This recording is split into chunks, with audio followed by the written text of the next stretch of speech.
Hey everybody, and welcome to Vassals of Kingsgrave. In this episode, we're going to discuss the Netflix show Queer Eye.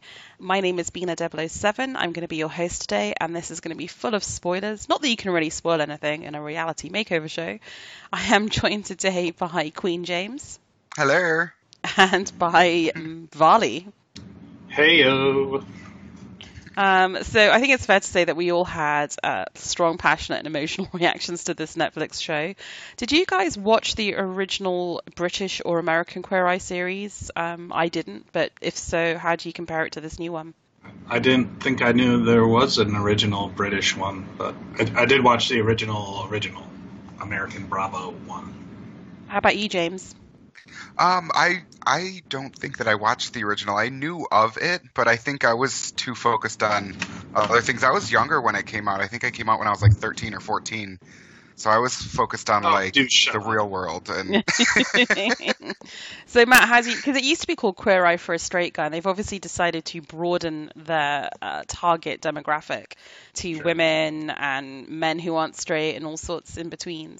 But how else does it compare, Matt, to the original? It's a makeover show. I think the difference is that where I was expecting for the remake to be, I was actually kind of nervous for the guys remaking guys down in Georgia.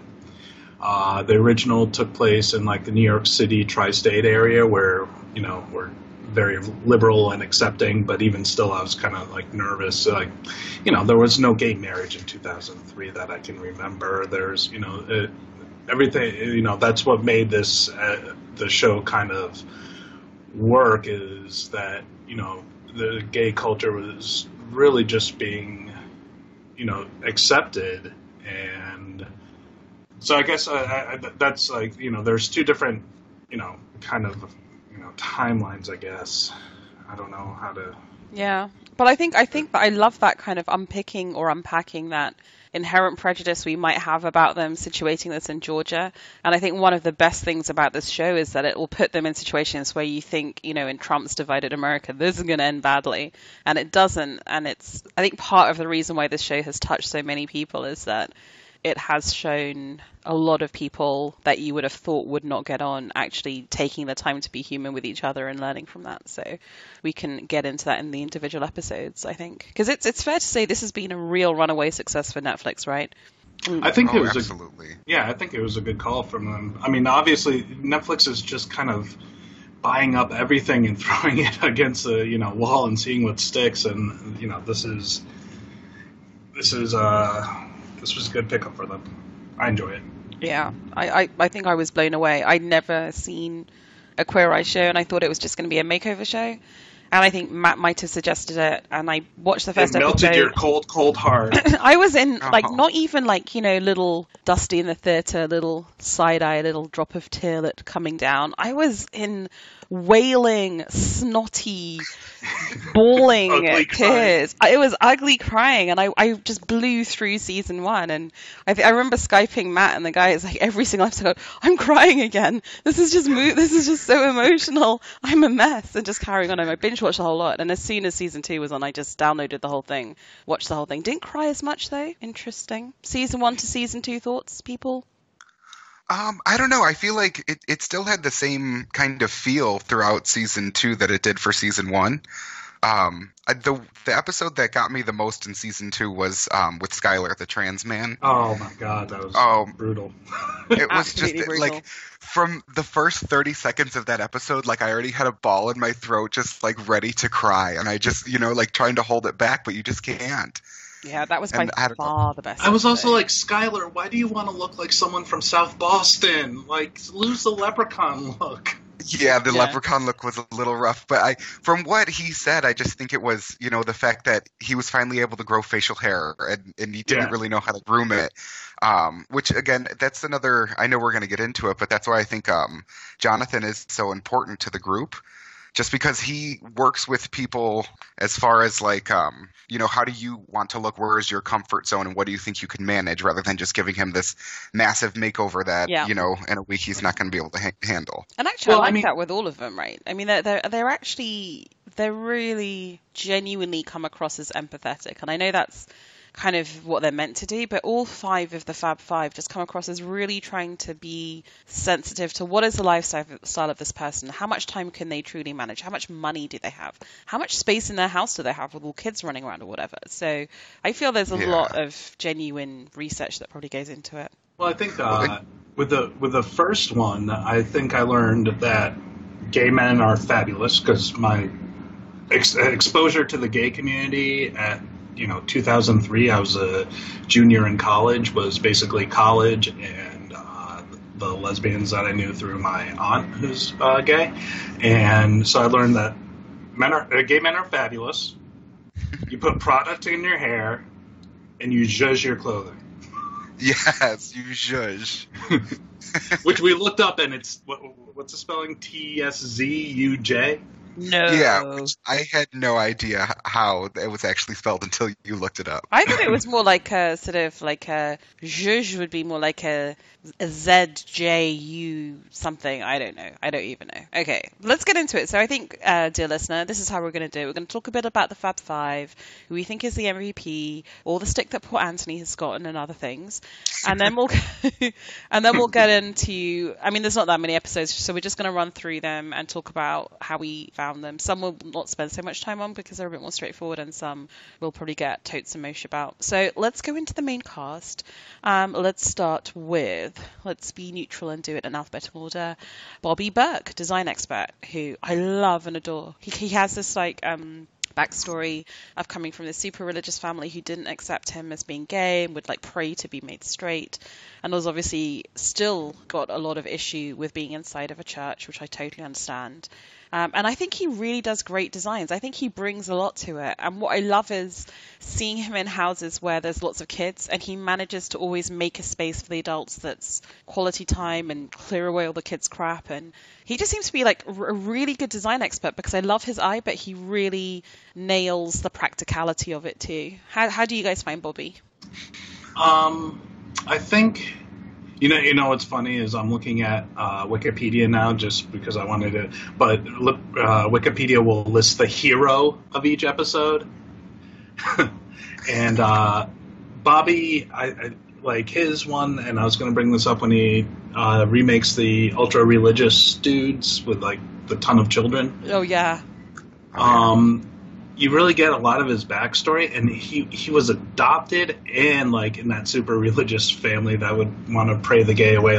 That's just gotta the fact that he's somewhat normal is pretty insane. I mean, yeah, he seems insanely well adjusted given all of that, and yeah.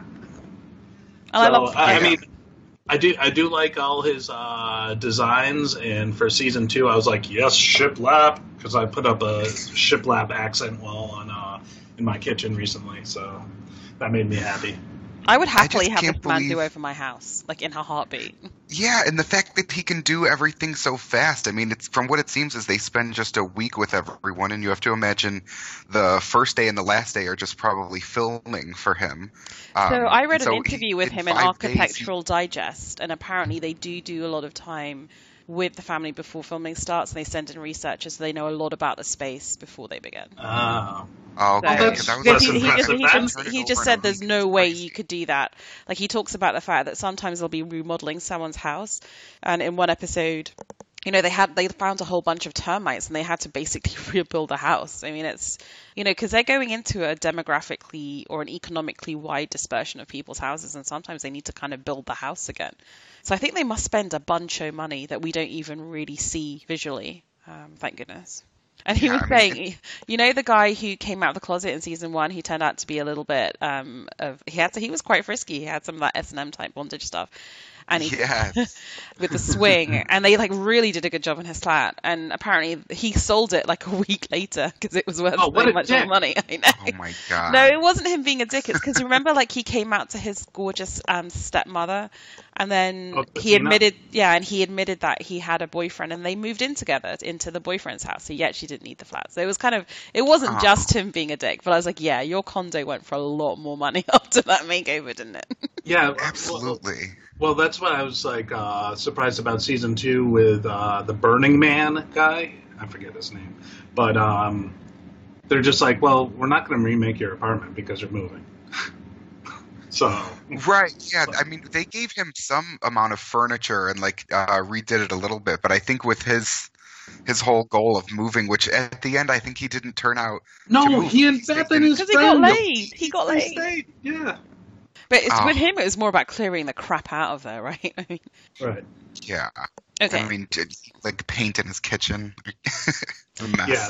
Yeah. Okay, so moving on from Bobby Burke, who we all love, is Karamo Brown. And all I'm going to say about Karamo is culture expert, really? And there's a whole lot of contouring going on with our boy Karamo. There's a lot of makeup. There's a lot of highlighter. He's a good-looking boy. He does not necessarily need that much makeup, is all I'm saying. Every cutaway to him is him reading a book that we never see the title of. It's just like him with an open book and him being like, researching on a MacBook about culture. So, I never got the culture part. Like, so the original one was Jay Rodriguez, right? And I think they even had a third guy fill in for a couple of ones on the original. I never really got, like, I don't know. Like, I never got that portion of the makeover. Like, what culture is he doing? It seems to me he's mostly there to kick the shit out of lazy people and teach them some self-respect. Sorry, James. No, I completely agree with what you said. I think his whole shtick is just to kind of change their personality into something more, of who they want to be. With the mayor guy, like he was teaching him, how to give better speeches, and he's kind of like all over the place with his quote unquote specialty. But I mean, he has value. I just don't think he's an MVP as far as the group goes. But God, he's so good looking. But he doesn't need that much apparently makeup. has a monster dong because they pull out the magnums and he's like, "Oh, that's what I use." Yeah. Yeah, but he probably does that. I don't know. Anyway, I like him. I just think he's by far not the MVP. Okay, so next we have my personal favorite because he's the Brit. He's like the Asian heritage Brit. He's my boy, Tan France. That's not his real name. His real name is not Tan France, coming from that cultural background. But I love him because he reminds me of an 80s Britpop star, like someone out of Wham. He's got a lot of those rolled up arms on his shirts and those kind of rolled up jeans and the French tuck we've all learned and those dodgy little hats. I like Tan. Oh my God. I think he does. Yeah, he's stuff. another one. He looks so good. But yeah, no, and his sense of style is fantastic. My only criticism is he does tend to make everyone dress a bit like him. Like they're always getting like, donkey boots and French tucks. But I love that he's married. I love that he's all settled. I think that's a good thing. Yeah. I love that he doesn't want a proposal, didn't have a proposal, and doesn't want one. Yeah, because he's like me. He's not like kind of like big romantic. He's just very practical. He's like, yeah, I'm cool, done it. I really like. What him. I don't like is his hats. Yeah, and they're always like put on the back of his head like George Michael in his Wham phase. It gives it a very 80s look and feel. Or like Boy George or something. Yeah, for someone who claims to be a fashion expert. But the Skylar episode is one I really appreciated that he genuinely knew about tailoring. Because she was showing Skylar how he could use a certain type of cut in a tailored suit to give him that more stereotypically masculine shape that Skylar felt that he needed. And I thought, yeah, you actually do know more than just a French tuck. You know how to do that. Yeah, which I had no idea that was even like a possibility. It's not something that I guess I never thought about, the fact that tailoring on a female suit compared to a male suit is so different, and then to make the female figure look a little bit, more squared out to kind of put the stitching in it the way that they did was really, really fantastic. And I mean, by the end, Skylar looked so good. Yeah, and it obviously meant, I think there's a line where Skylar says something like, "This is what I always imagined in my head I look like," and to see it back in the mirror is this devastating moment of emotional beauty in a way. And it was like, oh, Tan, you did that. You did that with knowledge and tricks and tailoring knowledge, which I really thought was, when people think a makeover show is superficial or it's superficial to care about how you look, they don't realize, in an extreme way when you have someone who's transitioning. But for all of us, it can affect your mood and your emotional well-being so dramatically. So that was a very moving moment. I loved it. And it really is like evident even in like the first go-around series with Carson. Like just getting dressed up, like sometimes like, putting on a tie just makes you feel like a little better about yourself. Like you look good in the mirror, you feel a little better about yourself no matter like what, like, but if you're, putting on the same pair of cargo shorts with t-shirts or whatever, like you could just like, I don't know, like you get complacent with yourself. Yeah, which is a normal. nice thing. Yeah, exactly. And just spiffing up every now and then, just makes a difference. Yeah. Okay, so moving on from Tan, we get, I guess, probably the person who has taken the most stick on social media, who's Anthony Porofsky, the food guy, who... Game of Thrones. No, that's Jonathan. No, that's Jonathan. Jonathan, yeah. And I thought Anthony, I had no idea. I thought he actually did good stuff, but apparently people are just taking the piss because he doesn't really do anything. I think I cannot look at him and be like, that's John Mayer, gay John Mayer. Yeah, isn't that crazy? He does look like John Mayer. But I don't know. I mean, I think he works with what he can, but to be honest, how much can you teach someone about culinary skills and, the whatever couple hours that he has to shoot with them? And so I don't know. I like him, but I just think that he puts avocado on a plate and spices it up somehow, pairs it with a wine and tells them how to prep it. I wish he would do more about nutrition, actually, and especially these families with kids. I think the first episode of the first season, he had this guy who was drinking, what did he call it? Like hillbilly margaritas or something? Hillbilly margaritas. Which was just Mountain Dew. Like, he was like, you don't have to drink this much sugar. I think some of that stuff might actually be more valuable. But I really like him. I think he's really earnest, and what I love about this show is it's not just showing one example of living a gay life. They all look very different. They have different levels of kind of conservative to camp to sort of melodramatic to, they have very different backstories. And I think that's also valuable for viewers who may not know many gay people, right? To see this diversity even within the Fab Five. So he brings something. He's very preppy and... And I think to bring it back to the original series, like Ted Allen obviously is a very big like Food Network personality now, but just him explaining like simple ways to, I guess like for me personally, like like I said, I was a junior in college, so like just entering kind of like almost post school like adult time. Just learning a few recipes and like being able to nail them to make them consistently, just to impress like your girlfriend or any single lady, was very important. And I think I owe many notches in my belt to Ted Allen. Brilliant. Okie dokie. And then last but not least, saving the best for last, I would argue, Jonathan Van Ness, who I adore, and I just want to bring him in with me. He's so cute. Oh my God, I love him so much. And I originally didn't know that he was going to be on Queer Eye. I originally knew him from Game of Thrones. And then once I saw him on Queer Eye, that's kind of what got me to watch the shows, because I loved him so much from that. He's going to be great on this. And he is just so funny, even if he's not the person that this necessarily is revolving around. You kind of just see him in the background, and he'll be like looking at a desk like, yes, work desk, you are the desk. And he's just like everything. I love him. He is. He's so relentlessly upbeat and open and enthusiastic, and I just love that even when he comes up at, like, obviously he can do hipster stuff beautifully, but he'll come up against someone like the first guy in the first episode who has lupus, and he will have genuinely good advice about how to take down the redness and how to soothe the skin, and it's always very economically conscious, like he'll do homemade masks and stuff, and I just feel, I love him. I just think he's just this like gorgeous personality. I think I would watch pretty much anything he was in. Yeah, what was he putting on that guy's face? Agave nectar or something? And instead of like, I was like, why aren't you just doing this for like everyone? Nectar and oats. Yeah. And it tasted so good, apparently. Okay, so I think so who's your MVP and your LVP? Like Sorry, James, carry on. Oh, it's okay. I was just going to say, like, the knowledge that he has behind craft is fantastic. He's just not, cutting hair. He knows, like, what ingredients in shampoo are bad versus good and what the effect is going to be on different types of hair. No sulfates. He's really, really...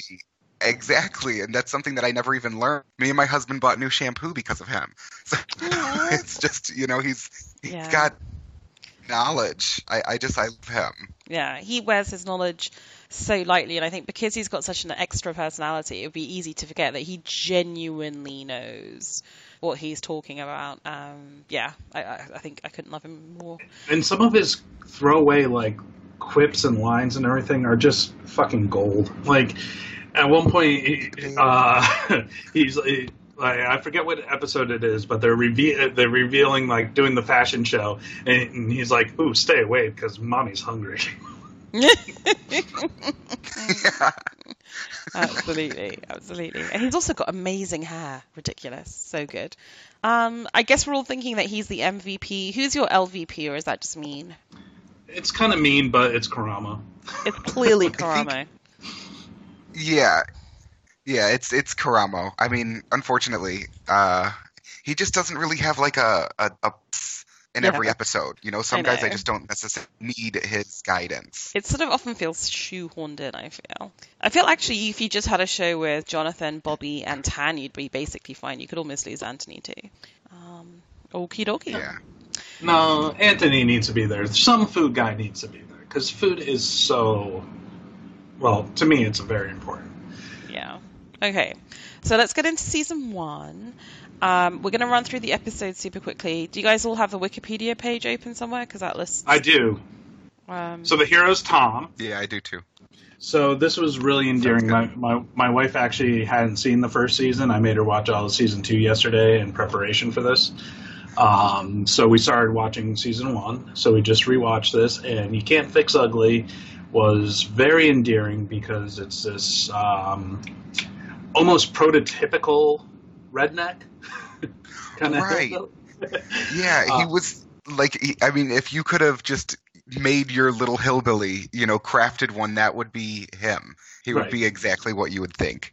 But he was so genuine and like just a big teddy bear in the end. Like, I mean, that's what, like I said earlier, it's one of the things that I was really worried about them doing makeovers in Georgia is about like people actually accepting 5 gay guys, like even around them.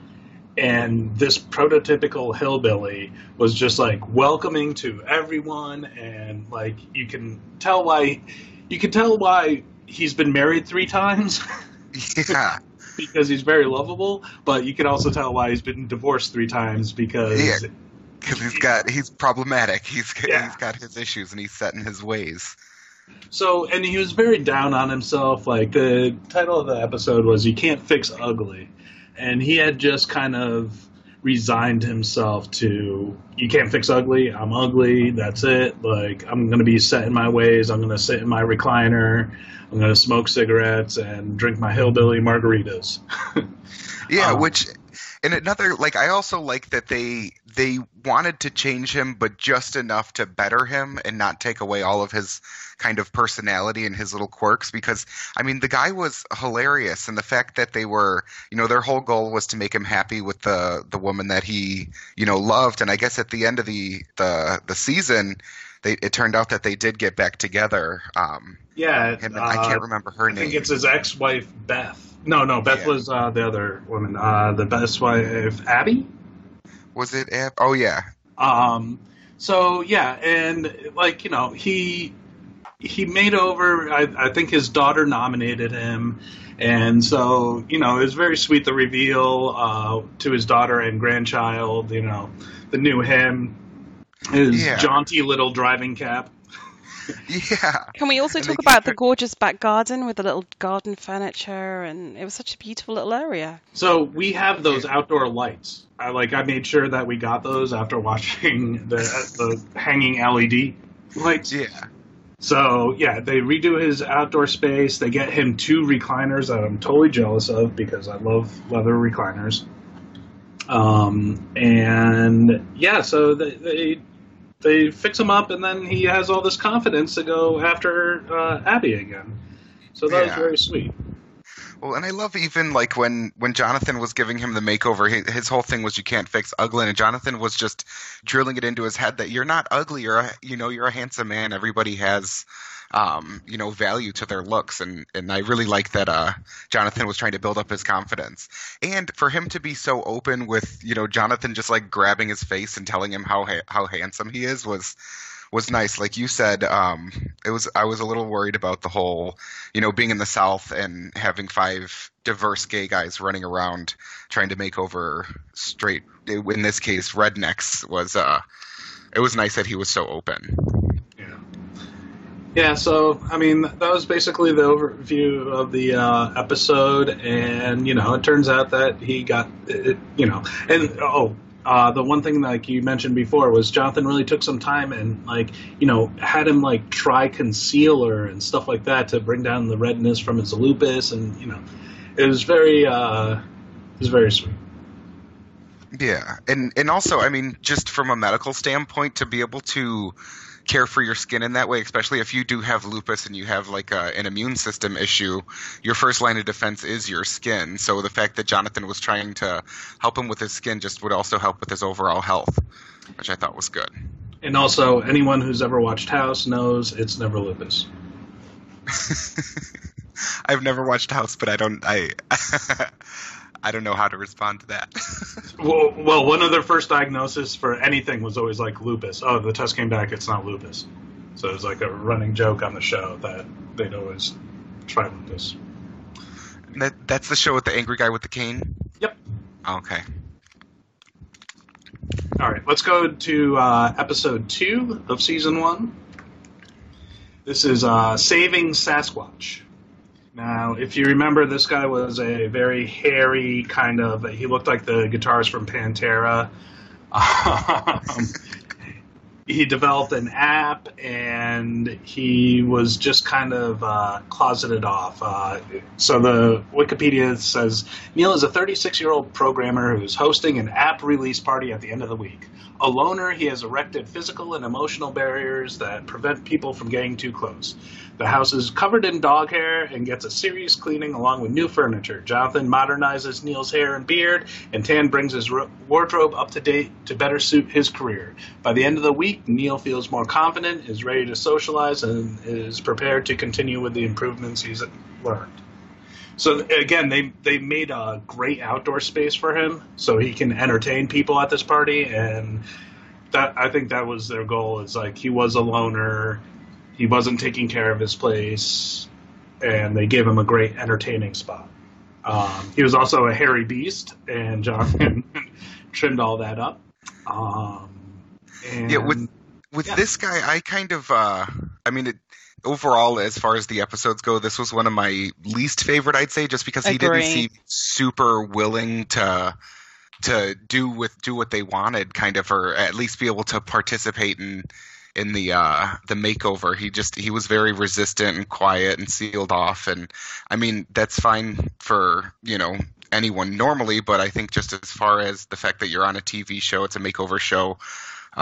He wasn't one of the ones that I really had a lasting impression with. I feel like they could have found a more deserving person, and I felt like that. I mean, I hate to speak ill of my kind, but it feels like every season so far they've had this one Asian dude who basically is a spoilt son with a disappointed mother who's in arrested development, and I think they just need a kick up the backside. They don't need a generous makeover. Well, that's where Tim always comes in, right? When he's like, "Oh yes, is he Indian or Pakistani? I don't know. If I say one or the other and they're wrong, yeah, exactly. Sure. I think he's Pakistani. Yeah, he's British Pakistani. Yeah. So they basically, apparently share the stereotypical overbearing parent. I think in season 2, the makeover from the Aryan, who is from Iran, he was kind of that season's prototypical subcontinent person. But they're just lazy boys who have gotten stuck in a rut and need to do some exercise, get a haircut, and make a fucking effort. Neither of them are deserving of any sympathy. Exactly. Yeah, they just needed a kick in the ass. Yeah. Well, Neil is 36, and Aryan was 24, 22. Yeah, he has a little bit more of an excuse to be lazy, to kind of be stuck in that little rut after college. The 34-year-old guy, I think he seemed more like a shut-in kind of, he just didn't want to leave his house. He just wanted to be with him and his dog. But his house was super nice. He's clearly financially successful. Right.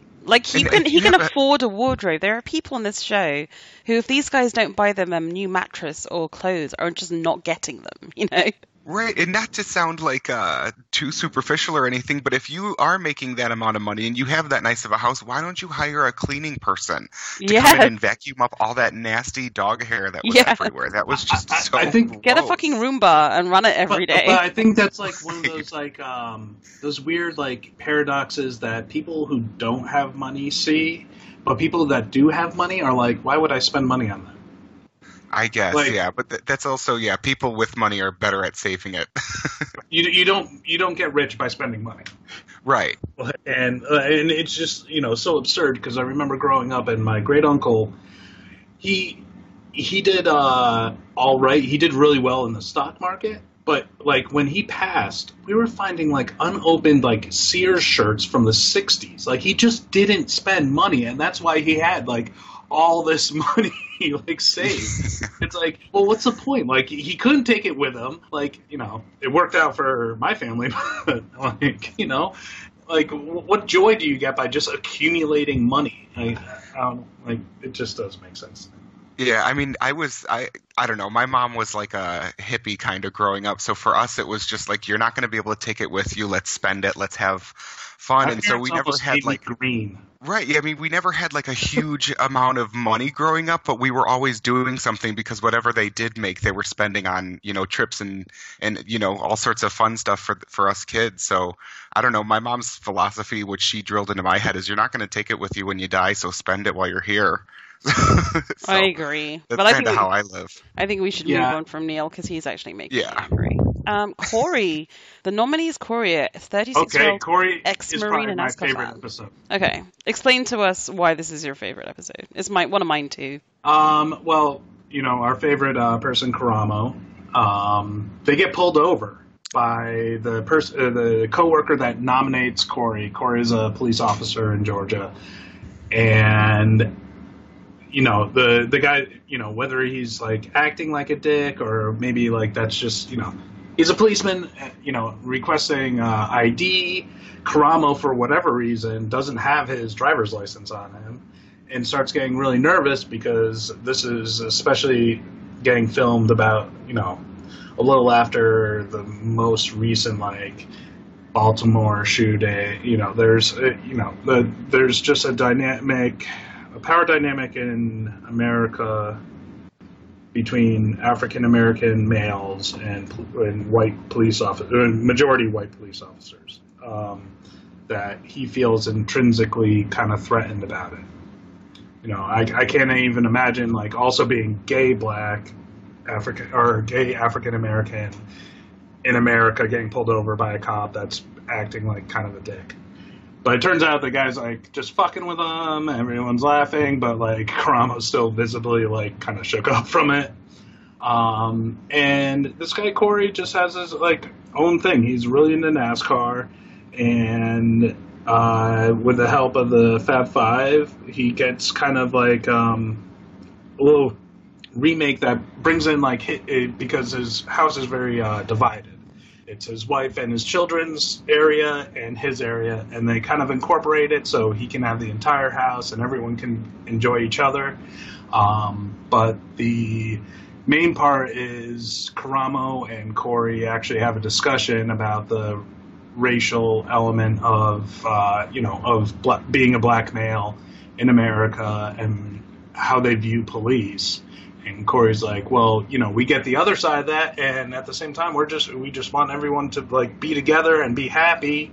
And the couple incidents that happened between like bad brothers, both police brothers and African American brothers, like are really doing us a disservice because we all want to just get along and kind of be happy. Yeah, So this is definitely Karamo's MVP episode. It was very moving, really moving, and yeah, I cried a lot in this episode, I have to say. yeah. And as the Wikipedia points out, Anthony provides a nutritional advice and teaches Corey how to make an avocado grapefruit appetizer. Yay. James, thoughts on the episode? I kind of agree with you guys as far as the importance of this episode. It was Karamo's kind of one time to shine, and he did really well. The beginning scene with him getting pulled over, it did, like, my heart kind of sunk when that was all happening, and then, you know, I was glad that it kind of turned out the way that it did, but it was something that was just kind of like shocking to me, just because the first two episodes were kind of so lighthearted and happy, and then to kind of be hit with something that's so real, I think it was important to have in the show, but it took me off guard, that's for sure. Yeah, I thought bad things were going to happen. I also thought bad things were going to happen in the one where they go to the Christian family, and that's kind of my favorite one. On to gay or not to gay. Oh, I was gonna. We can save it for that episode. No, talk about day good. Don't talk about anything then. Talk about No. We'll do it. It's the next episode anyway. But, okay, cool. Okay. So the next episode is To Gay or Not to Gay, which is AJ, who's been in the closet, and he's an African-American guy. I think he felt that his father would not approve of him being gay. He's since passed away, and he regrets not having come out. But he now wants to be honest with his stepmother, who he's really close to. And he also is a guy who's probably financially quite successful, but lives in a flat that's a tip and just a mess. And he needs help. So he's throwing a party at the end of the week to come out to his stepmother. And I love this episode because for three reasons. Number one, I think the tidy up on the flat is amazing. Number two, coming out to the stepmom who just absolutely loves him and supports him is great. But number three, because AJ turns out to be a little bit feisty, which I love. Like, he's got some moves, even though he looks like totally boring. And actually, the fourth reason I love it is because Karamo actually speaks quite openly, I think, about there are certain parts of the black community, particularly the sort of the church-going community, that can have a very old-fashioned view of what masculinity is and black masculinity. And being gay obviously doesn't fit into that trope, and how that can be like doubly hard to deal with. So I felt there was a lot going on in this episode. And again, when he comes out to his stepmother, who's just so loving and gorgeous, I was wailing. Brutal. Yeah, that was amazing. I really did like this episode just because it kind of showed the coming out of the closet process, which for a lot of people it's super, super hard, especially like we were talking about before, the fact that he's African American and gay. It's got to be a lot more difficult, especially, you know, with the church influence as well. I know for myself, kind of when I started realizing who I was right around the same time that I kind of started pulling away from the church. And my mom is kind of religious, but she kind of knew that I was pulling away for a reason, and she completely supported me. And when I came out to her, you know, she was awesome. Yeah, she was completely open with everything. She was always telling me, you know, just express yourself however you want to express yourself. And if you come back to the church, that's great. If not, you know, it's your decision. And so the fact that he kind of had a similar positive experience with it, I thought was really powerful. I did feel bad that, you know, he was never able to come out to his father, but I think that he got some closure by coming out to his stepmother, which was really important. And the fact that he's a little bit of a freak, I loved that. And he's like really muscly and shredded under these balloon blankets. Yeah, and there's just something about one of those leather harness things that just, oh my god, I like it. Antsy in her panties. Oh, 100%. So in the first go round of Queer Eye, I don't think that they had like a coming out episode. I know, I think it was like 1996. My aunt came out. And our family was very accepting, like my parents and, you know, me and my sister. But her parents, they were born in Peru. They were not accepting. They denied it. They thought it was gross. They didn't want me hanging out with her because, you know, I could catch gay. Yeah. And I think that the fact that he came out on camera and that it's still an issue seems absurd, but it is. And it's very sweet to see that, you know, that because his Latina mother, I was like, oh God, it's like going to be my grandparents all over again. Yeah. You know, totally accepted him, and it was great. I just know, like, personally, as far as like the coming out process, no matter how accepting the people are around you, you always think the worst possible scenario is going to happen. So for me, I mean, even before I came out, I just was able to always express myself however I wanted to. If I wanted to go and dye my hair blue with pink stripes in it, my mom would go buy the hair dye and we would do it. Like, it was always like, you know, I was never in a place where I didn't feel like I could express myself, but all you think when you're in the closet is this is going to change everyone's perspective of who I am.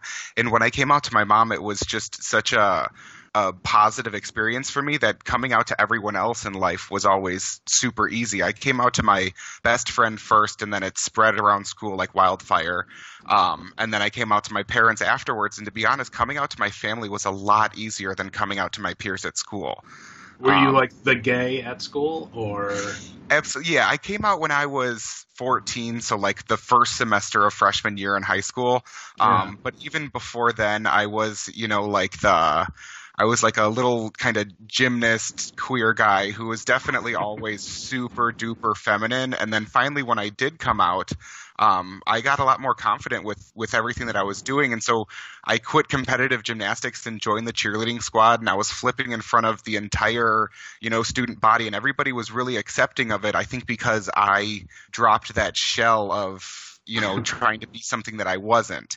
Right. So it was a really positive experience, and I'm glad that, you know, we're able to see the fact that there are a lot of doubts in people's heads before they come out, and then after they do come out, it's just such a liberating experience. It's amazing. Yeah, it's crazy because, like, you know, like hearing that makes me feel good because, like, I feel like high school, just being a straight male, sort of good-looking guy with some charm, like, it was fucking hard. I couldn't imagine. Charlie, you're so fucking arrogant. You know, good-looking, charming kind of stuff. Hey, back in high school, I was good-looking and charming. I was also president of the drama club, but I mean, it's hard. You know, just being a regular guy, or I'm sure a regular girl, like, you know, like to have something else that people can just kind of, you know. I don't know. I just feel like, having watched 13 Reasons Why, I should say nothing about high school because clearly it's horrific and I don't know anything that's going on at all. To be honest, I think nowadays in high school might be easier than, you know, 10 years ago when I graduated. I don't think so. With social media? No, I said the opposite. Sorry. I think it's harder now than it was back when I was. Oh, 100%. Yeah. In 2008, the most we had was like MySpace, which was like, you know, no one was really on it. And if you were on it, it was just a fake page. James, fuck you. 2008, you were in high school? I graduated in 2008.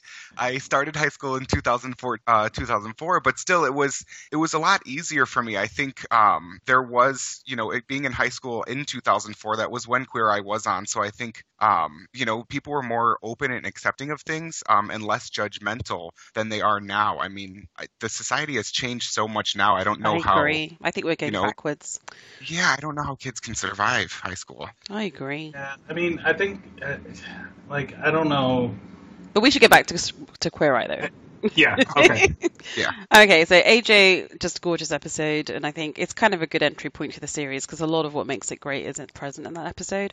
But that is also true of Camp Rules, which I think is my favorite. It's the one that I was the most nervous about because, you know, you go to this very, very Christian family with 6 kids, obviously not using contraception because it's God's will, and very poor. Like, he's holding down 2 jobs to support the family, the guy Bobby, who's getting the makeover. And basically they had this first wedding where they got no wedding photos. So his wife wants to have a makeover and have a nice party at the end, renew the vows, and actually have some photos. So, you know, the reason I'll tell you one thing. Our friend White Raven, he when he gave me advice for my wedding is just make sure you have a good photographer. Oh. Yeah. It's so true. A couple of reasons why I think this episode is specialist. First of all, the obvious one, which is that you've got Bobby, who really tells us about his background, which is horrific, and the religious oppression. But then you get this family that I was judging. I'm sorry. I had all my kind of liberal progressive prejudices on, and I was judging this family before I'd even met them. I thought, these are obviously religious nutters. this is going to be really awkward. I'm really nervous for this gay group of people. And what I love about this show is it teaches you, even though you think you're progressive, to overturn even your prejudices, because they were lovely, they were welcoming, and they asked for the makeover because they wanted to say to the world that yes, you can be Christian and quite sort of take it really seriously, but you can also believe that to be Christian is to be welcoming and understanding and to be warm and loving towards everybody.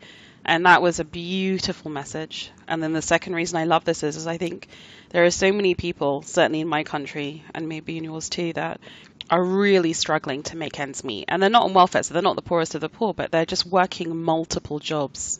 And they're always one paycheck away from being in a disastrous situation. And I don't see those people, who I think is a sizable proportion of our countries, ever really getting represented on TV and their struggles. And I think it was beautiful to show how little time this guy has from himself. But even then, we can clear a space for him. And he's a true hero, this guy. This dad, he's a really good guy. Yeah, so. and I think this one really brought up the whole Christian concept of just allowing everyone in the fold, and how that's not always practiced. So I was confirmed Roman Catholic, and I had my lesbian aunt as my godmother because I hated the church and I hated religion, and I just wanted to kind of thumb in the eye everything, because it just, when you're teaching tolerance and love, and Jesus was, you know, just so accepting, and he died for us, and that's how much he loved us, and then you're saying, except for you, and you, and it's because you're gay, or you're that color, or you're that religion. Like, no, it's like everyone, and this family really, you know, embraced that kind of quality of Christianity, which I appreciated. I'm getting all teared up here. Yeah, no, I mean, it was, for me, it was eye-opening, just because I did, you know, kind of step away from the church early on in my life, and my mom is religious. They were a religious family, but it was not ever like a pillar in our household was religion. You know, my mom she reads her Bible, she does her thing. My dad's not really that religious. My brother and my sister and myself are not really that religious, but the fact that we were kind of able to see, like you said, the positive side of, and the accepting side of Catholicism was important for me to kind of just reassure myself that there are people like that out there that do, you know, attend church and are accepting. Just because what you see in media for the most part, or at least a couple years ago, was that, you know, there's being gay and being in the church are, you know, you can't do that. And from what I understand with this, the Pope that's in, you know, I don't know, is it in office or in the Vatican right now, whatever it is. Yeah. The Pope who's the Pope. Yeah, the Pope who is the Pope right now. He seems, you know, really accepting of all the things that, you know, kind of have been put down by the church in the past: homosexuality, divorce. You know, he works for the poor. He seems like the type of religion that I would be happy to practice. Yeah, I mean, I think down with it is probably a little bit too far. I mean, I'm Catholic too, right? But I think the difference is that he will admit that it's not his place to judge. And he's actually said that about homosexuals. Like, right? It's like, God can judge people. I am not here to judge people. I'm here to try and make their lives better. And while there's huge poverty in the world and huge, you know, injustice, there are bigger things for me to worry about than what someone's doing in their hotel room. So right. I always have a slight mistrust of just how liberal any pope can be. But I think, of the recent popes, my goodness, he's just an absolute breath of fresh air, 100%. Yeah. He definitely, like, you know, has shielded child predators and stuff like that. So he's not the best. Well, no, the current pope hasn't done that. That was Benedict XVI. B16 was the horrific pope. This pope hasn't. He was scary looking. He looked like he had evil behind his eyes. This pope hasn't done that. I don't think he's implicitly involved in hiding anyone. But all I would say is that there's evil shit going on in the world right now. So in my part of the world, in Europe, within Poland, there's a huge sort of kind of Catholic right-wing proto-fascist resurgence, and they're changing laws about abortion or trying to, and they 100% have the Catholic Church preaching from the pulpit telling people to vote for that. And I feel that if the Pope were really that liberal, he would try and intervene in that bullshit. So I'm a little bit skeptical. But he talks a good game anyway, which is something. It's something, right? Sometimes that's all you can do. Just try to spread the message and then work within the confines of the office, right? I guess so. Anything more on this episode, or? So this guy totally looks like an old coworker of mine, and I texted him during the when I watched the episode in the springtime. I was like, "Dan, you're on TV." Yeah. I have to say, the next one, which is the Renaissance of Remington, who is this black kid lives in his grandma's house, which is like this hilariously kitschy decor from the 70s. Oh my God, it's so good. Yeah. I mean, I didn't think he necessarily deserved a makeover, but that house was just too good not to make over. It was just so kitsch. And then they made this amazing, was it like a macaroni cheese or something? I remember the food in this episode being super cool. Like, it's definitely like Southern comfort food. I think it was macaroni like with okra or something like that. It was pretty cool. But just to finish up the Camp Rules one, I really liked that they made a vegetable garden. I enjoy gardening quite a bit, and I imagine that like with a whole family of helpers, like, you know, I wouldn't be out there weeding in the heat like I was this week, and it'd be nice. Yeah. And it was also a good one for Jonathan, because he was like, okay, you have 6 kids. They each get a portable little carry case with all their like bathroom stuff in it, and they keep it in their rooms, and they don't keep it in the bathroom. So that when you have your 1.5 minutes in the bathroom, you actually get to feel like you're restful. I thought that was like little things like that are really great in the series. In the job board and like the chore board. Yep. Like, that was good too. Yeah. Really. And the fact that he only spends like 1.5 minutes on himself in the morning, I couldn't even imagine that. I can't brush my teeth in 1.5 minutes, let alone like get ready. Jesus. You know, this he seemed like he seemed like a very deserving guy. Like, he was giving it his all for his family. He was sacrificing, you know, not only the superficial like clothing and haircuts or whatever. It was like I'm exhausted. I don't have kids. Right, he sacrificed like every minute of his time for his kids and his family, which was fantastic. Yeah. I mean, these were just decent, good people, financially really strung out, but still trying to make it work. And, you know, I had so much respect for the Fab Five, because they really made every solution tailored to their budget, their time amount. They took real care to make sure this was all workable and not condescending in any way. And I love that. I really do. This is like, I think if anyone wants to know why we love the show so much, this is the episode they should watch. I really do. Okay, on to the next one. I wasn't that into this next one, I have to say. So you guys can talk about that while I adjust my sprinklers.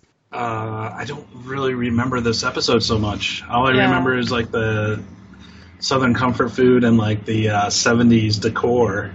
That says it all though, right? I mean, James, do you have any thoughts, or should we just skip forward? This one, I'm kind of with you guys on this one. I don't necessarily remember this one. I think he like had his friends over to play video games, right? And he only wore gym shorts, and he inherited the house, and he was still kind of like a man-child because he didn't have to, you know, kind of grow up. Yeah, well, when you inherit a sweet house from your grandma and you're like 22, and you don't have to worry about paying rent or a mortgage, like, why should you grow up? You know, that's an issue with inherited wealth. Is you don't have to do anything, and you become an idiot, and then you become our president.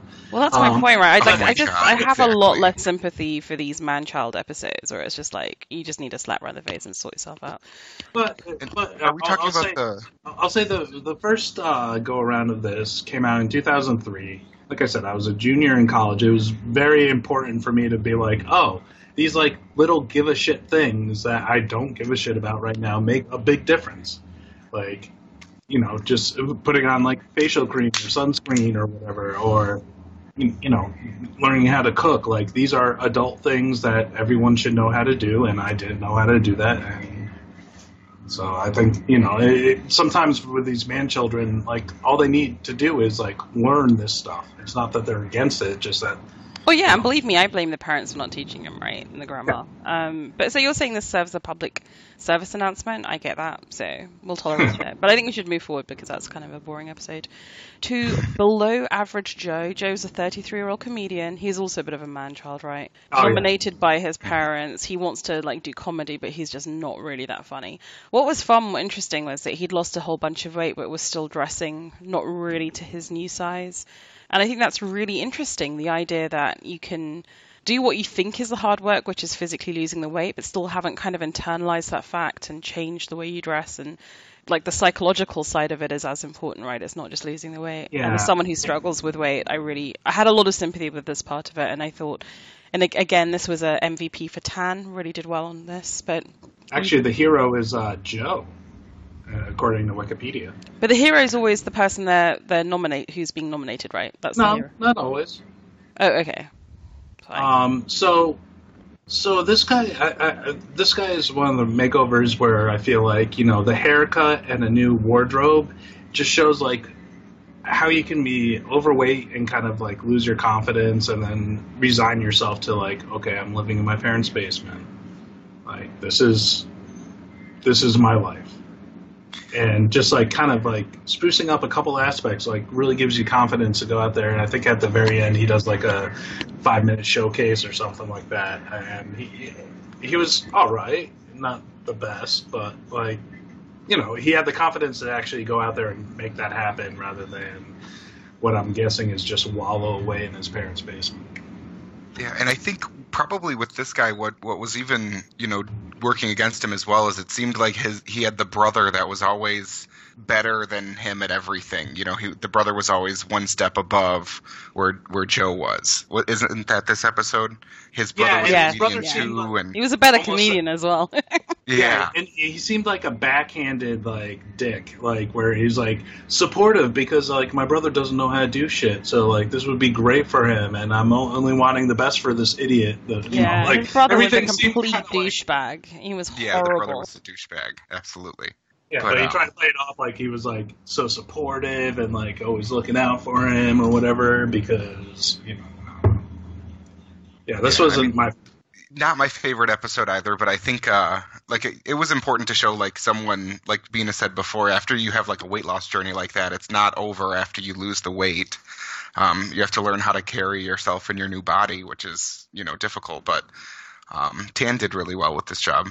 Yeah. And actually, I think even Bobby did well, designing a more adult-looking space, even though it's still basically part of the parents' house, but with a separate entrance that felt more, I think, giving this person the surroundings that felt adult and owning your life, I think it's going to be huge for him. So I hope they do an episode where they go back and, see some of the original people and how lasting an impact it's made on them. I think that'd be really cool.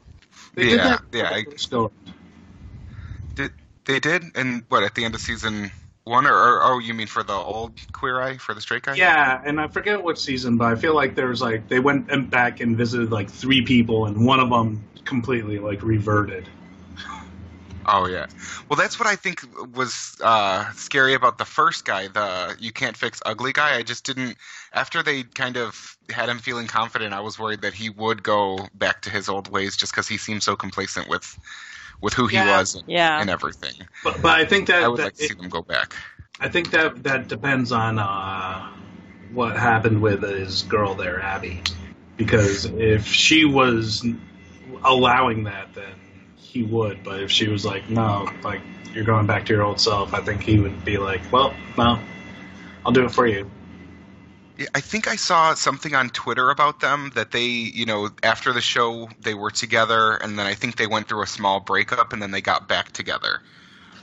So I think as of now, him and Abby are together, from what I read on Facebook or Twitter or something. But okay. Well, let's go to the highlight of season 1. Firefighters, always interesting. The episode name is Hoes Before Bros. All right, Wikipedia says, Jeremy, a fireman, loves to help people and train other firefighters. He's a prankster, but takes his job very seriously. He's married to Bonnie and has 5 adopted children who are all biological siblings. The Fab Five make over the firehouse and prepare for a fundraiser there at the end of the week.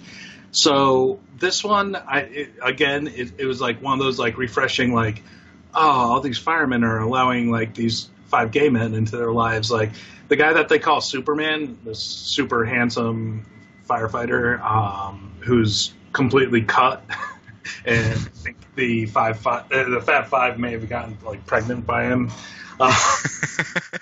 Like they were all over him, and he was into it. He was just like whatever. Like he was there to like everyone was there to have fun.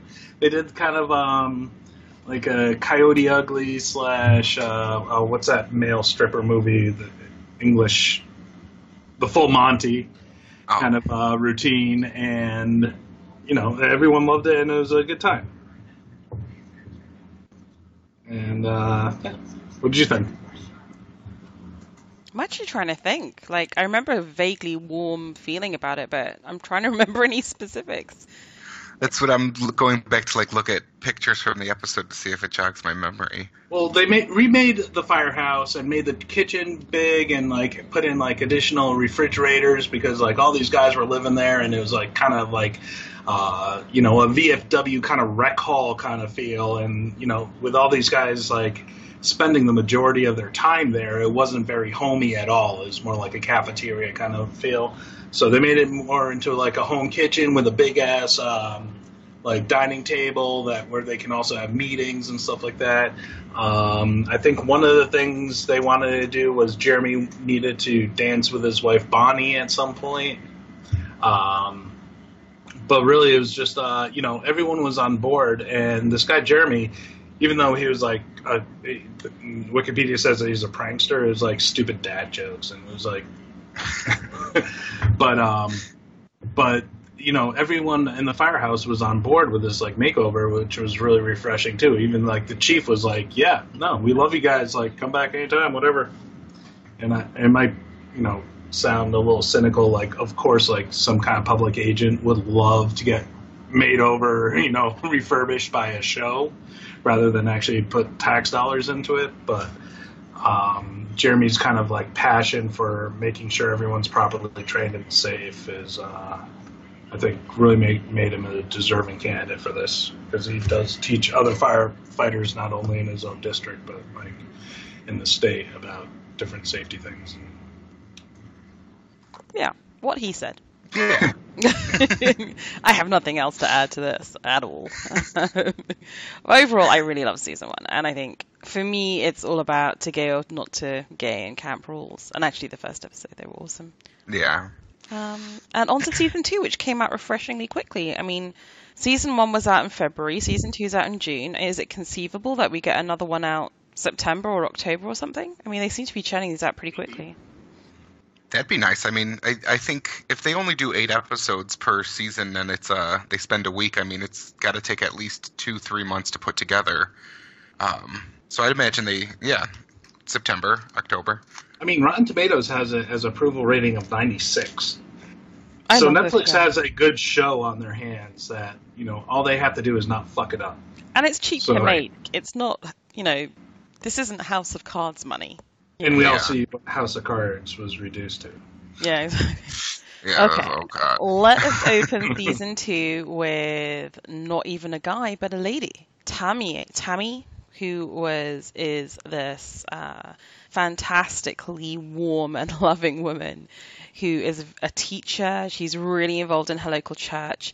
And the makeover actually isn't for her home. It's for her church hall that they've obviously been fundraising for. And the event is all about something called a homecoming, where people have left the church are welcomed back.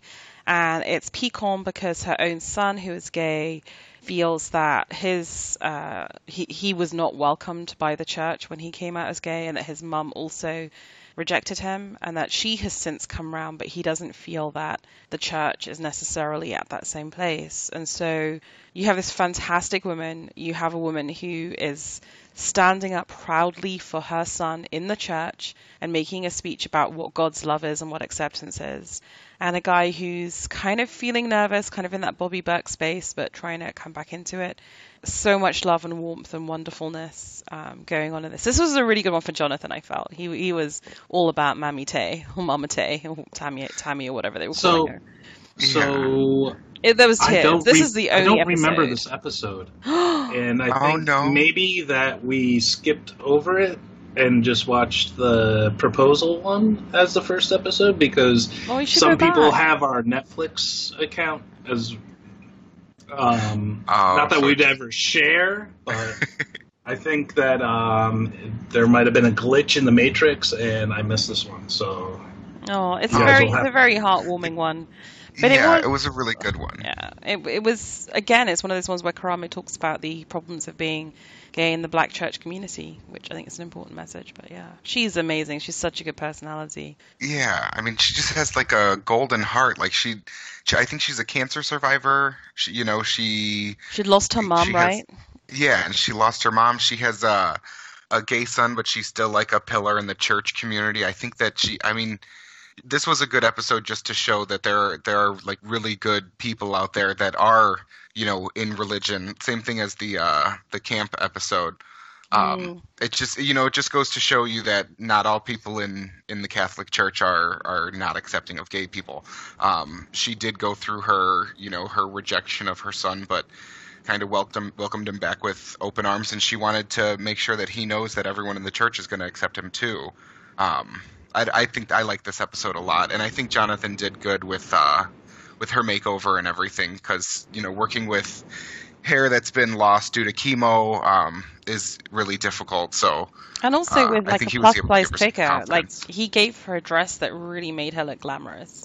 And that's what I love about Jonathan. Like, it's not just about if you're already like some skinny hipster. Like, he will tailor his advice, and he made her look really fantastic. And I also love the fact they kind of did an extra makeover. I mean, like, they did the church hall, which looked lovely, but like she had this beautiful like house and bathroom that was massive with a corner tub, but it was just full of all this craziness, just plastic bags full of random clothes and stuff, and they just cleared all that crap out and gave her space. And I was like, please, I was like, you go, Tammy. And poor Anthony was like, I can't teach you guys to cook, I'll just help you all cook. Yeah. It was funny. That's a beautiful episode. Go back, watch it, Varley. Decent proposal. We will. Such a beautiful episode. Bina, can I cut in for a second? One of the references on Wikipedia says April 23rd, 2018, quoting a article saying, "Know someone who needs a makeover? Netflix's Queer Eye is casting in Kansas City." So we'll see if they get a new squad, but it sounds like the next one will be in Kansas City and probably released in another few months. Well, that sounds great. Okay, nice. I hope it's the same Fab Five though, because I love those guys. Yeah, maybe just get a different home base outside of Georgia. Yeah, exactly. Okie dokie, on to a decent proposal, which is so lovely. You've got this gorgeous guy called William, works at Walmart, lives with his girlfriend. They live in, is it like a trailer or something? I don't know, anyway. It's pretty shitty. It's full of the ex's furniture, which has got to blow. And he's just a total nerd. He would be on Vogue, right, if he knew about us. Like, he loves sci-fi and he loves movies and pop culture. But he's a little nerd and he's low on self-confidence. So they make him over and they help him do a live proposal at an outdoor screening of a movie, and before a concert, and it's just so amazing. Okay. So three things I loved about this episode. Shiplap bedroom. Yeah. The fact that they gave him a haircut and he looked 25 years younger. Yes. And the fact that he had a Harry Potter painting. Did you notice that? Yes. The spectacles with the lightning? That's my point. He is Vok. He is a vassal. He is our spiritual kin. This is why this is my favorite episode of this entire season, because he's one of us. He's our peoples. I mean, his proposal was so geeky. I loved it. It was just like... I Shannon you. Yeah, the only thing I cringed at was rose gold. I was like, no, don't do it. Oh, it was cute though. I mean, I had a very like normcore proposal, but this was just, I mean, I would have cringed if this was my proposal, but I still think it was lovely. Oh. Yeah, I think it was cute. Especially, I mean, to do it for the show too. I just thought it was nice that they were able to put that together. This made me cry. This is just brings some beauty and love and vulnerability to this world. It was a gorgeous thing. Yeah.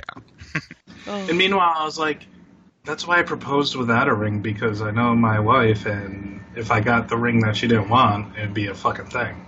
So, Oh, Jesus Christ! Yeah, no, I did not get a ring when I was and brought her to the prepared ring store. Yeah, no, I I picked out my own ring. Believe me, there's no way anyone's picking out a ring for me. I still don't have it. It's taking that long to build it, but it's like, I'm gonna wear this for the rest of my life, so it needs to look right. Don't palm me off with some ridiculous ring that you think is adequate. No. I've been like, oh, chocolate gold. That's a real good idea. With Yeah. Oh, anyway. Anything more on a decent proposal other than we love this? If you want to come into this show, you can start with the second episode of season 2. That's another great place to start. Yeah. And that's where I started, so I'm there.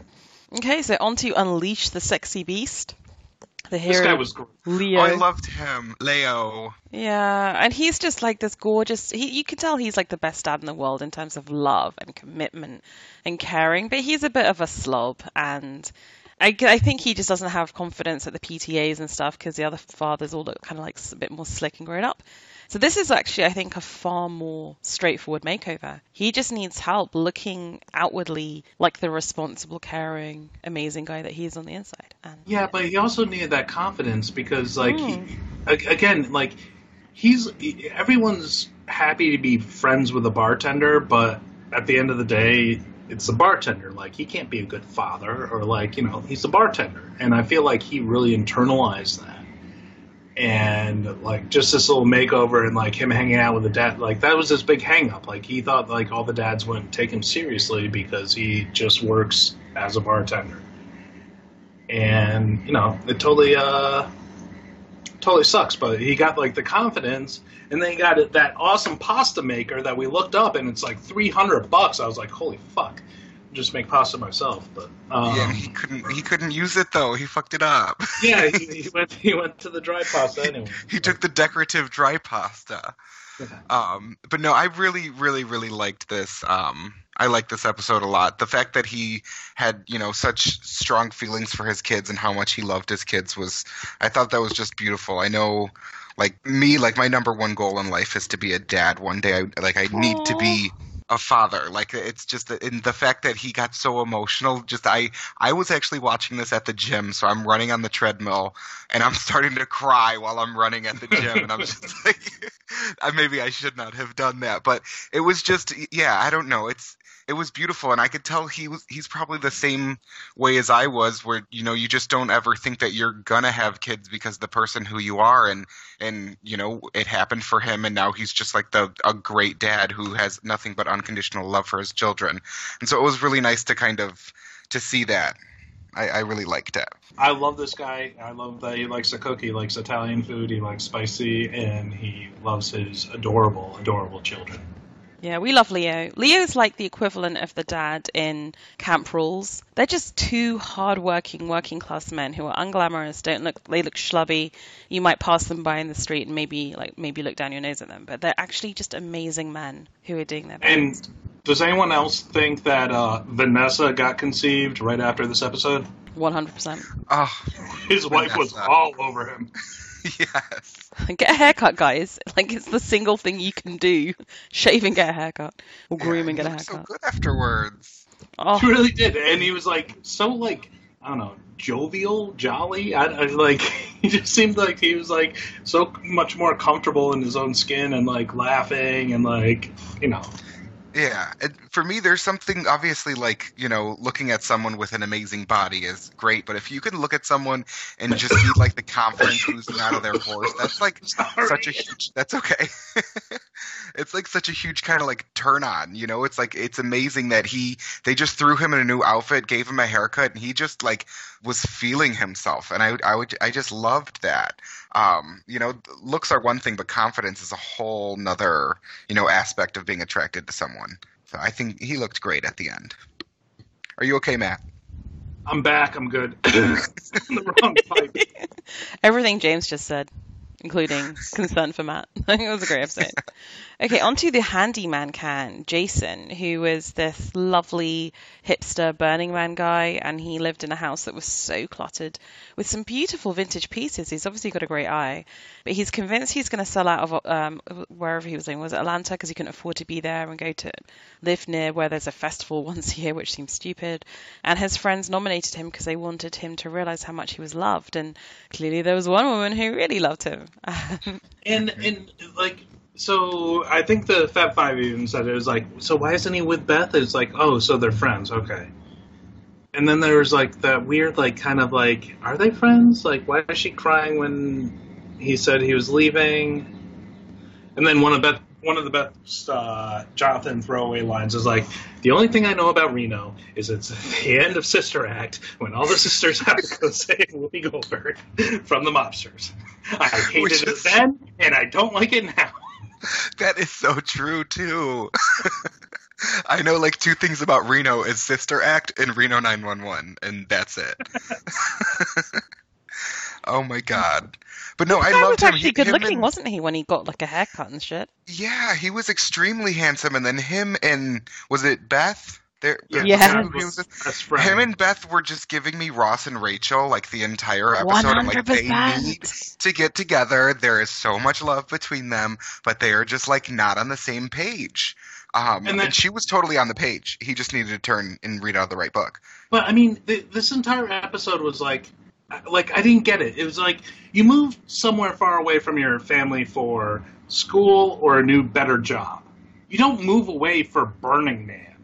Right. I don't know. I think they, just as far as like making a storyline out of it, I think they use that a lot. But I think just judging by what he said initially is he was getting priced out of Atlanta, and then the Burning Man thing kind of he mentioned second. But I think it might have been like a financial issue. But if him and Beth could get together and sell one of their places and move in together, then I think they'd be fine. Well, I think even the silent auction showed him like he could do like the American Pickers pawn shop, whatever like kind of thing. Like he has a good eye. If he could get it at a cheaper price and resell it, that that might be a revenue stream for him. 100%. Like he has a great eye. He has great pieces.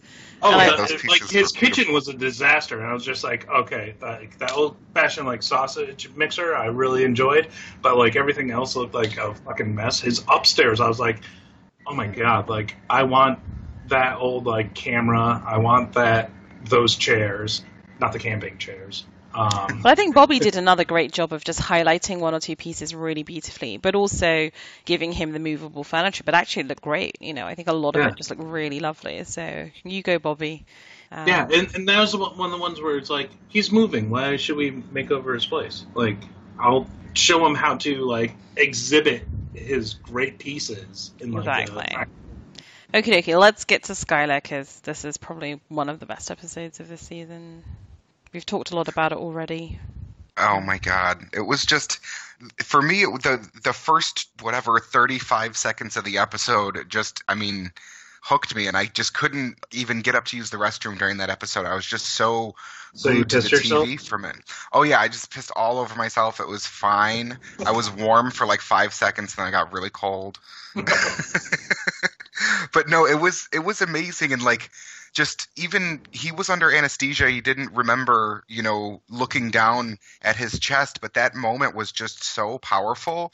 And, being a member of the LGBT community, I know trans people, and I know that, I see their struggle from a superficial outside aspect, but to be able to see and hear someone actually talk about how uncomfortable they are in their body every day, and to finally do something and make a huge jump to feel like who they are was just amazing. I loved this episode. It was the best one by far. By far. And the way Tan did the tailoring, the way Karamo helped him get over what was a really traumatic experience of getting a new driver's license. But I also really loved the idea that they had this conversation about the fact that his mum doesn't accept him, and maybe that's not going to change, but that's, so I love the fact that Queer Eye, it's not all about the happy endings, and there are some, lots of people are going to accept you and you're going to feel much better in yourself, and maybe your mum won't, but that's kind of, it is what it is, right? Like, I feel that people don't give this show enough credit for being honest and real about some of the struggles that are out there, and this was... But at the same time, like, you can choose your friends, you can't choose your family, and at the end of the episode, they really showed, such a great support network, right? Oh my god, like... They'd even fundraised to help him with his surgery, and hence his space was a very social space, which I loved.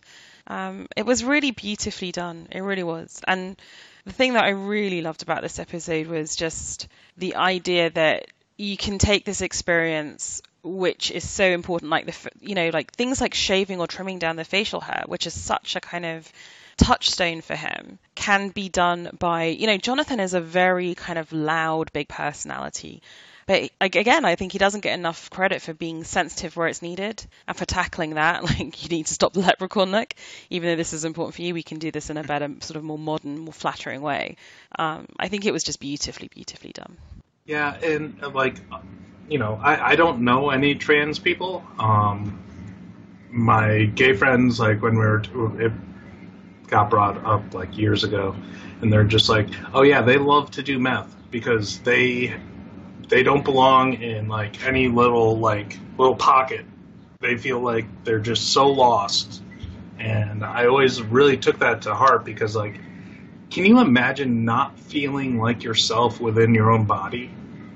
Like, I know, like, South Park made fun of it and shit like that, but just, like, being so uncomfortable in your own body as, like, this is not who I'm supposed to be. And it's not because you're overweight or whatever. It's because, like, your complete gender identity is not what you identify as. Like, I can't even imagine, like, feeling that uncomfortable, like, all the time. Yeah, and I think for a lot of people watching this show, like you say, James, that you know people who are living this. I think for a lot of people watching this show, including me, like that will be the first time you're seeing something that personally expressed. Apart from Caitlyn Jenner, which is like a kind of like a really unusual example, and probably kind of sad that is the one that most people know about, right? So I think it's sort of the kind of the PSA value of this episode, and for Skylar to be willing to make himself vulnerable, to be that person, that agent of change, is really amazing. What hurt me deeply was the idea that because the surgery had gone wrong, he's now lumbered with, he says, something like 100 grand's worth of medical bills. And I've spoken to this a lot with people like David H.H. and No True Lady in the forums, that I feel that the trans debate is kind of very different in the UK because a lot of the issues are different. We have socialized medical, like if you want to transition in the UK and you need to get top surgery, like it will get paid for on the NHS. It's just not really... It's a whole big thing, like when an army person wants to transition or someone in jail, that they have to, what is proper medical care then? Like, should the taxpayers pay? It's like, it's so...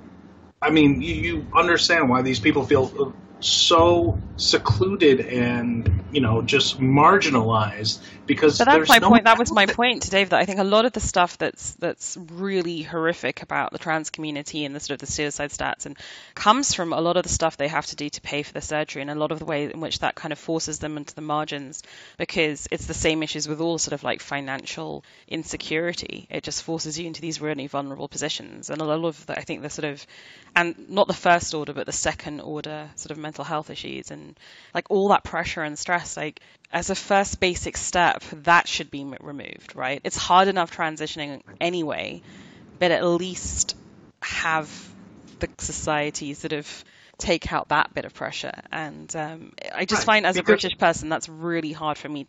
It was so hard for me to wrap my head around the fact that these people had fundraised for Skylar to have his top surgery, and now he's still got 100 grand of bills. And it was like, Christ alive, what is this? Yeah, and I mean, did you almost crack there? What? Who? What? Did Skylar get to your ice cold, frigid English? No, I mean, heart? I basically don't believe in socialized healthcare, actually. I hate the NHS. I think it's the most inefficient medical healthcare system on the planet. But I'd still rather have that than have, I'd still rather fund that through my taxes, as inefficient and awful as I think it is. 100%. Like, whatever my issues are with, like, trans versus, like, first wave feminism, and I have real kind of questions and problems with that. I just don't think anyone should be bankrupt or homeless through medical bills. That's just in general for America, and I think that cost of medical bill issue is huge for the trans community, right? So I don't know if you've ever seen the documentary Paris is Burning.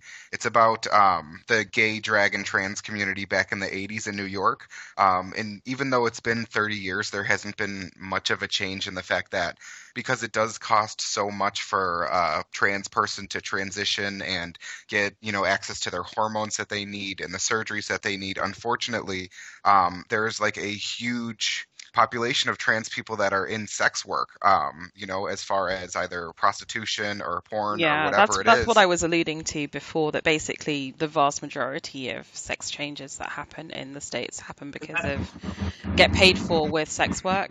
And right, which and again, that I puts think them in even more of a vulnerable position. Yeah, let's take a segment and of the population that's super vulnerable anyway, and let's force them into something that really puts them on the margins. Right. And it adds to the stigma. It adds to the stigma of the fact that everyone thinks that, gender assignment and sexuality are very hand in hand, which is completely different. I have friends that are trans men that are gay trans men. They transition from female to male, and they're gay, and they date men. Nothing to do with it. Vice versa. It doesn't have anything to do with it, but because you are, unfortunately, you see a lot of trans people through porn and sex work. You see the fact that there is that correlation. People make that assimilation in their head that it is the same, and also, unfortunately, people see the LGBT community as kind of like horny, nasty, disease-spreading people, which is so outside of anything that I've ever really experienced in the gay community, because apparently you haven't been to a Machine in Boston. That's a generational thing, because that comes from the whole AIDS thing in the 80s, which was just horrific how that was handled. Right. And it's different for me. I met my husband when we were in high school. We were 17. I've been with him for going on 11 years now, and I've never, I've never really experienced that whole, horny sex side of the LGBT community. It's different. I think that a lot of people just see. James, come to Pride Week in Boston. Oh my God, I turn up for Pride. See, and that's the thing too. Is with me, I'm very open with everything. Even though I'm with my husband, we're monogamous. But I'll still go out in a jockstrap and a harness and walk around Pride and do my thing. We'll go to Machine. You'll see the empty oil barrels and where you're not supposed to go behind them. And anyway, can we quickly do the final episodes? Mm-hmm. Okay, so I think we all agree that Skylar is just a very powerful episode, so everyone should watch that. We next go to, I thought this was a real come down. We then go to Big Little Lies, which is a little Persian kid who basically is just a lazy excuse-making liar who didn't graduate college, lied to his mum about it, and just needs to get slapped and get busy with it. But he also has like, and he's put on weight. He's become a bit schlubby, so he's like get his life in action, and he did. But I just know so many entitled, spoiled little princes in the Indian community that are this guy. And I don't blame them, because I think they're just products of, these over-ambitious sort of spoiling mothers. But yeah, it just felt like after the Skylar episode, this was felt quite trivial to me and sort of, whatever. Yeah, it was an easy one to pass over, or kind of just watch while you're making food or, cleaning the house. It was nothing that kept me glued to the TV. That's for sure. I was making chicken piccata during this episode. Nice. And then we go to Bedazzled with Sean. Remind me what this one was, because it's not. Sean was an 18-year-old raised by his godmother. That was there's a weird. That was vibe weird. There was some Liberace shit and some weird shit going on here. Yeah. I would have almost rather them give the godmother a makeover. She seemed so much more into it than the kid did. Yeah, and the kid trying to interact with people at paintball. Oh, that was so awkward. It was painfully awkward, right? I mean, yeah. But also, I would love to like buy an empty warehouse and be like, oh yeah, it needs to be remade or like made over. Like Bobby did a great job, but he had a blank canvas to work with. My real fear for this kid is that because he has this awesome hangout space and because he's so naive, he's going to get really used. So kids who are secretly think he's like awful are going to use him for that space, and he's going to get really screwed over. I don't think you can think he's awful, right? He's just like he's just gorgeously like naive and earnest, but he's going to get killed. Oh, I know. Yeah, he's really talented. Like you heard it on the piano, but like he. This is the problem when your only influence is your mum. What was going? Like I didn't know what was going on with him. Basically, the only influence has been his adoptive mother, and being taken out of high school has really damaged this kid. And it's what I always worry a bit about homeschooling, is it just takes away the kind of the social aspect. And he's such a good kid. I want him to do well, but yeah. Right. I think if you're going to be homeschooled, you probably shouldn't try to go to college. Well, even like if you're homeschooled, you need to get the kid into some kind of activity that involves other kids. Like he's a pianist, so he's alone practicing piano. Like that's his hobby, that's his activity. If he was in like, some kind of sport or something that involved other kids, then, I think homeschooling is fine. But the fact that he's secluded 100% of the time and then getting thrust into college is just a kind of a recipe for disaster and awkward situations. I agree. Yeah. So this kid worries me. I don't think he needs college to be a musician. Yeah. He's so talented. You could be tutored, right? But you know what? He needs to go to college so that he hears modern music, so that he figures out who, like Childish Gambino is. You know what I mean? One of his biggest modern influences was Elton John and Rod Stewart.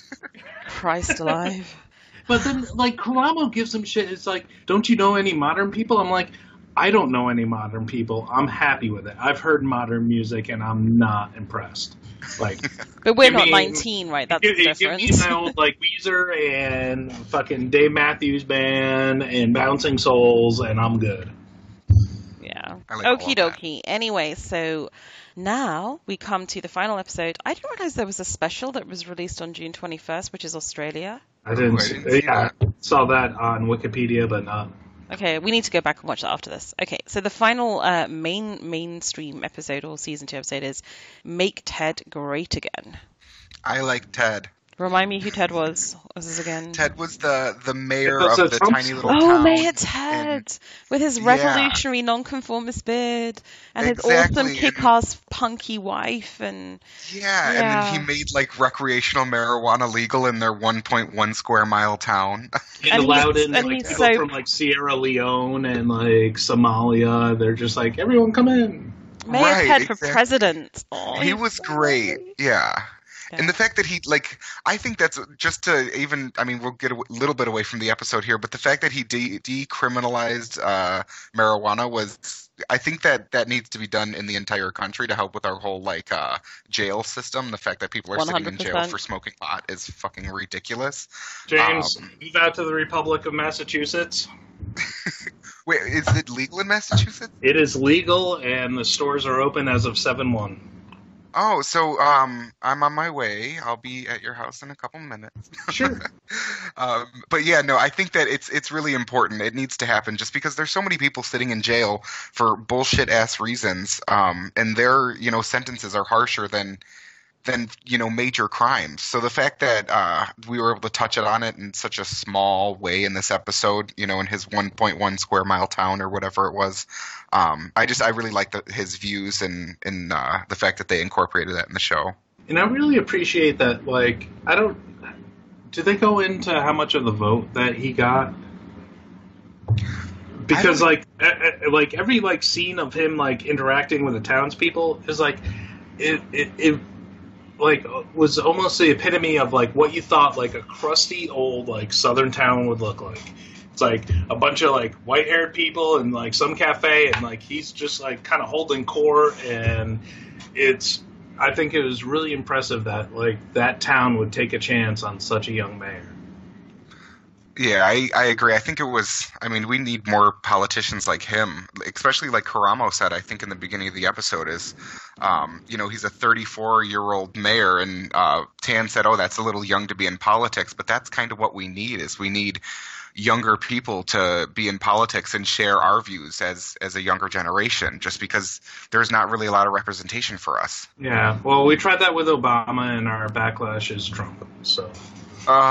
God, I hate it. I know. On that disappointingly sad note, for such a beautiful series, Med's head for president, let's round this out. Any overriding, concluding thoughts, boys? No, make America gay again? Yes, absolutely. Make America gay again. And fabulous.